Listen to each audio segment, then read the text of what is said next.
Morning everyone, this is Koogler Landscaping coming at you with a review on sprayers and spreaders. Just want to take a moment first to thank all the new subscribers and viewers that we've been getting. I appreciate each and every one and hoping to grow the channel. So thank you for everything. Let's get into this. Right now, currently, I'm using an Anderson spreader. Like it pretty much. I've used probably 6 or 7 over the 41 years I've been in business. Once again, this is Koogler Landscaping. I've been solo most of the time. Did run a crew in my teens, so I have that background as well. I'm very familiar with the ins and outs of having 4 or 5 employees and bigger outfits as well as smaller ones. But mostly I'm solo, and my properties are 1/4 to 1/2 acre. Most of them are near the 1/4 acre mark. So this is what I use. So I'm familiar with the buggies and all the other different applications you can do with them.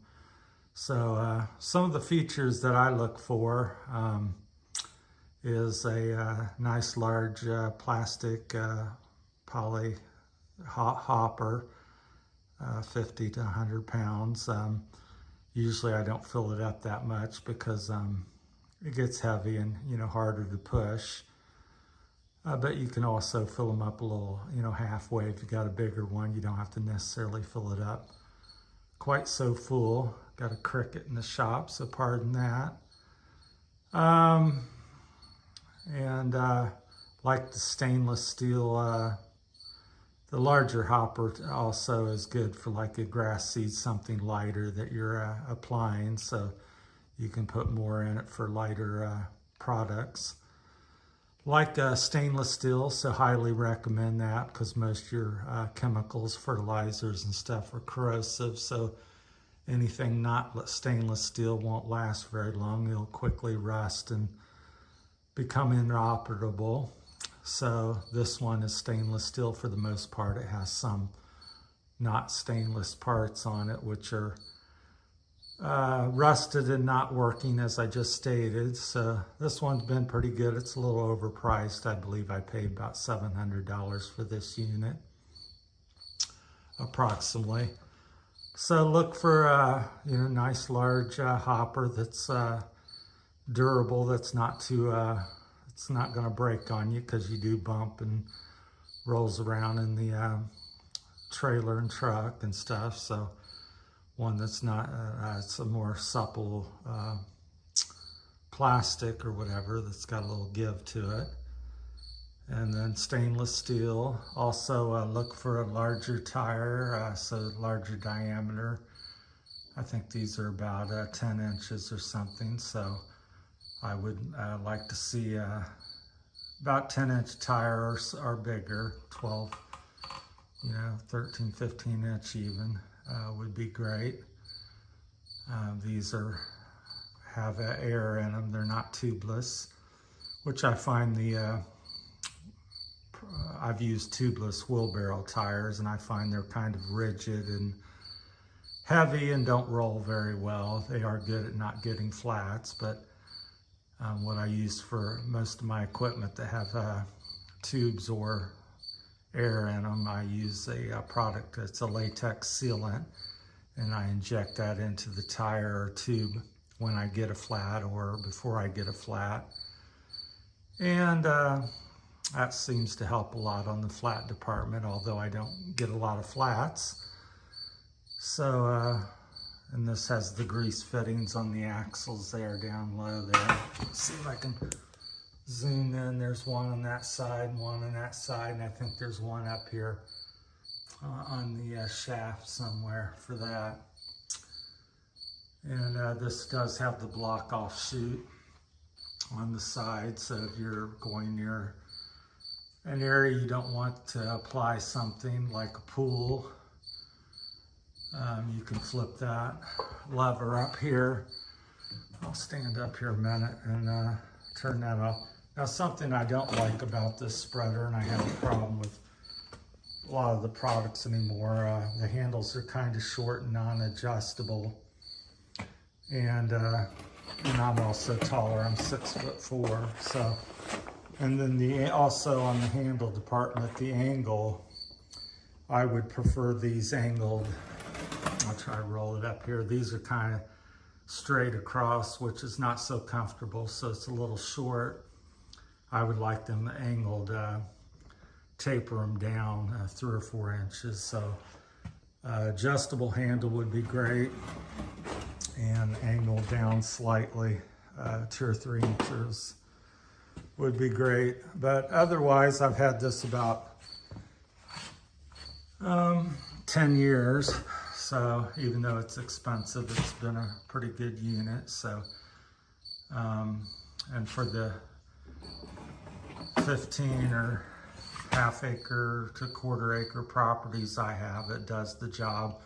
I'm only using this about 4 days a month, and then that's not all day. Them days I'm doing other things, cutting the grass and maintaining the property. So even on a day, the 4 days that I'm using it, it might be 4 hours total out of the day. So so that, you know, it's working for me. So different applications. Always think, what do you need, and can your business afford, and how many properties do you have, and what type of properties you have, you know, and that's how I judge what's applicable for me. So would for 15 properties, quarter acre to some half acre properties, do I need a $10,000 ride-on buggy? And for me, the answer is no. So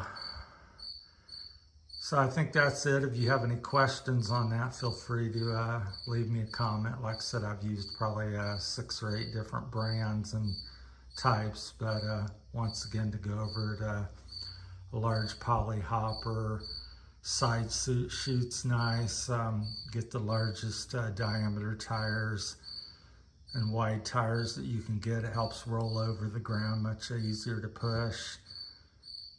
Stainless steel, as I said before. So them are some of the key features. So avoid non-stainless products as much as possible, because they just simply don't hold up and last. On the, we'll switch over here to the sprayers real quick. So my latest sprayer I'm using is a Stihl SG20, and it has an external pump, which is nice. It's small, so you're not pressurizing the whole tank. So I've liked that. I wish the lid was a little more, had a handle or a grip on it, so you could get it off and on a little bit easier. Other than that, it's relatively new to me. This one's brand new. It's one of my extras. But it's a 4.75 gallon tanks, which is nice. It's about a gallon bigger than the Field King. So I've not used this one yet. It's also something new, but they both have brass ends on the sprayer, so that's nice. The plastic ones tend to get damaged, and then the spray goes left or right, which is not good if you're spraying Roundup. So these units, which a lot of them come with plastic anymore, so the brass end is very nice. And so far I'm really liking the Stihl, and I've purchased 4 of them. I use 3 of them almost every day. I'm spraying something, some weeds or bushes or Roundup or something. So that's why I have 3 sprayers. They're labeled for different things. So I keep one for Roundup, and one for my bush and insect spray, and then another one for the yard spray. And so you don't want to be careful not to mix them, and because if you don't get them cleaned out and you do try to use one for others, you're likely to get some damage at some point. So it's just not a good practice. So I keep everything separate for 3 different products. So the Roundup's separate from the bush and insect, and so that's why I have the 3 sprayers. Used quite a few of them over the years, different brands.